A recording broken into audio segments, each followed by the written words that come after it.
Occupational lung disease, definisi dari occupational lung disease adalah kondisi atau penyakit paru yang disebabkan atau diperparah oleh bahan-bahan berbahaya di tempat kerja dalam jangka waktu yang panjang.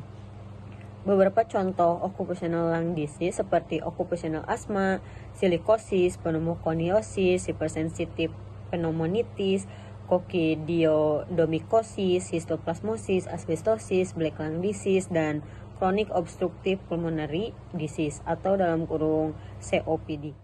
Etiologi atau sebab dari silikosis yang disebabkan oleh menghirup partikel-partikel kecil silika, mineral yang terdapat dalam pasir, kuarsa, dan banyak jenis batuan lainnya.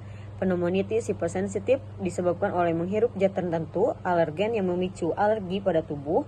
Histoplasmosis disebabkan oleh menghirup spora jamur dari tanah yang terkontaminasi oleh kotoran burung dan kelelawar.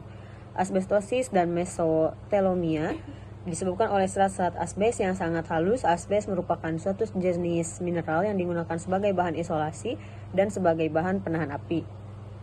Black lung disease disebabkan oleh menghirup debu batu bara. Chronic obstructive pulmonary disease atau COPD yang disebabkan oleh paparan asap tembakau dan paparan debu, gas, dan uap.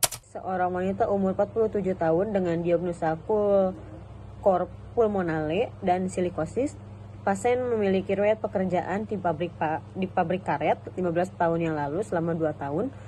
Pasien didiagnosa silikosis berdasarkan hasil pemeriksaan CT scan toraks dan pemeriksaan spektrofometri dari spesimen sputum induksi.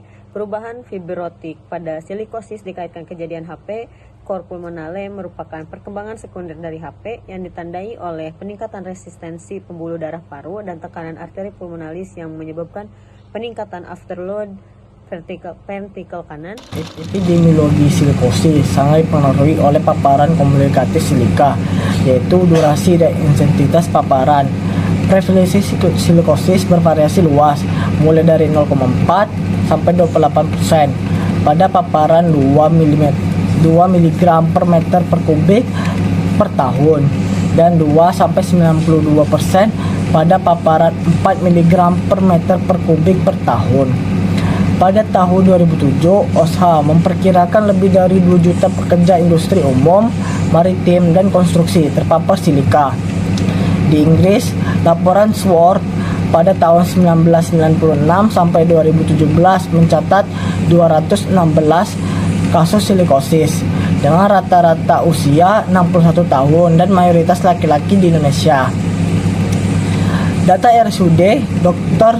Suetomo tahun 2018 mencatat 1 kasus silikotuberkulosis pada pekerja pengasah batu marmer. Kasus pada jurnal memperhatikan bahwa paparan singkat namun intens 2 tahun bekerja di pabrik karet tetap dapat menyebabkan silikosis bertahun-tahun setelah paparan berhenti. Pada kasus silikosis yang berkembang menjadi hipertensi pulmoner dan cor pulmonale, terdapat 3 organ atau sistem organ yang terlibat. Yang pertama, paru-paru. Di dalam paru-paru terdapat suatu bagian yang disebut alveoli. Alveoli adalah tempat untuk pertukaran gas O2 dengan CO2. Lalu, di dalam alveoli terdapat suatu sel imun yang dinamakan makrofag alveolar yang bertugas untuk membersihkan patogen atau partikel yang ikut terhirup masuk ke dalam alveoli. Yang kedua, vaskularisasi paru. Di dalam vaskularisasi paru terlibat arteri pulmonalis yang bertugas mengalirkan darah dari ventrikel kanan. Di bagian ini, tekanannya lebih rendah daripada tekanan sistemik. Yang ketiga, ada ventrikel kanan. Ventrikel kanan berfungsi untuk memompa darah bertekanan rendah ke paru-paru. Paparan silika dihirup, kemudian silika akan masuk ke dalam alveoli paru-paru. Di dalam alveoli paru-paru, makrofag alveolar akan mencoba untuk memakan silika, namun tidak mampu. Akibatnya, makrofag alveolar pun rusak. Makrofag yang rusak akan melepaskan sitokin inflamasi. Kemudian, fibroblast pun teraktivasi dan membentuk fibrosis atau jaringan parut. Lalu, terbentuk pula nodul silikotik dalam alveoli paru-paru. Fibrosis atau jaringan parut tadi akan mengakibatkan kapiler paru rusak atau berkurang. Kemudian terjadi pula hipoksemia, tekanan arteri pulmonalis meningkat, dan terjadilah hipertensi pulmoner. Hipertensi pulmoner menyebabkan beban berlebih pada ventrikel kanan, di mana ventrikel kanan harus bekerja lebih keras untuk melawan tekanan yang lebih tinggi, sehingga terjadilah hipertrofi atau dilatasi ventrikel kanan dan menyebabkan gagal jantung kanan atau cor pulmonale. Tentunya diagnosis yang tepat sangat penting untuk mencegah komplikasi serius seperti hipertensi pulmoner dan cor pulmoner. Langkah pertama adalah kita bisa menelusuri riwayat pekerjaan seseorang ini. Apakah pasien pernah terpapar debu silika ini? Dalam kasus saya, pasien bekerja di pabrik karet ini yang menggunakan TALC, bahan yang mengandung silika kristalin. Selanjutnya kita bisa melakukan pemeriksaan secara radiologi.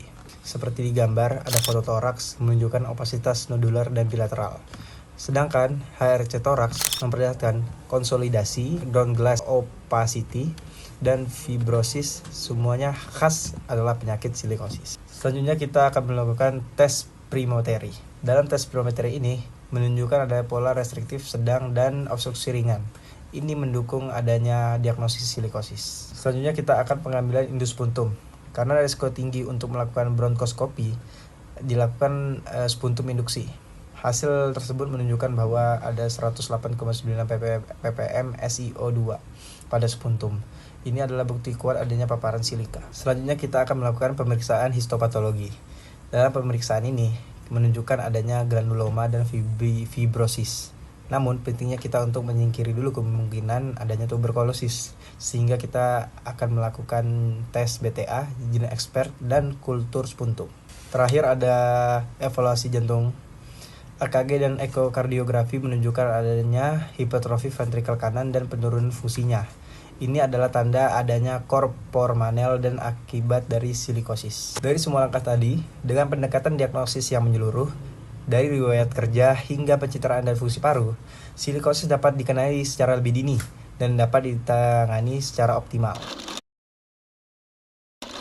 Selanjutnya, untuk tata laksana silikosis yang bersifat simptomatik dan bertujuan memperlambat progresif karena penyakit ini irreversible. Yang pertama, tidak ada terapi yang dapat membalikkan fibrosis. Kortikosteroid tidak bermanfaat jangka panjang dan meningkatkan risiko TB. Yang kedua, terapi simptomatik, antitusif dan mukolitik untuk mengurangi gejala, antibiotik jika terdapat infeksi saluran napas, bronkodilator pada pasien dengan komponen obstruktif. Yang ketiga, screening dan profilaksis TB. Karena risiko TB sangat tinggi, maka dilakukan TST atau IGRA. Pertimbangkan profilaksis TB jika TB laten terdeteksi. Yang keempat, evaluasi rutin fungsi paru. Hal ini untuk menilai progresivitas penyakit dan respon terapi. Yang kelima, paru leverage. Untuk saat ini belum terbukti efektif untuk silikosis akut maupun kronik. Yang keenam, tata laksana komplikasi atau cor pulmonale. Oksigen suplementasi jika hipoksia, manajemen gagal jantung kanan atau diuretik, yaitu pengaturan cairan. Yang terakhir, rehabilitas paru.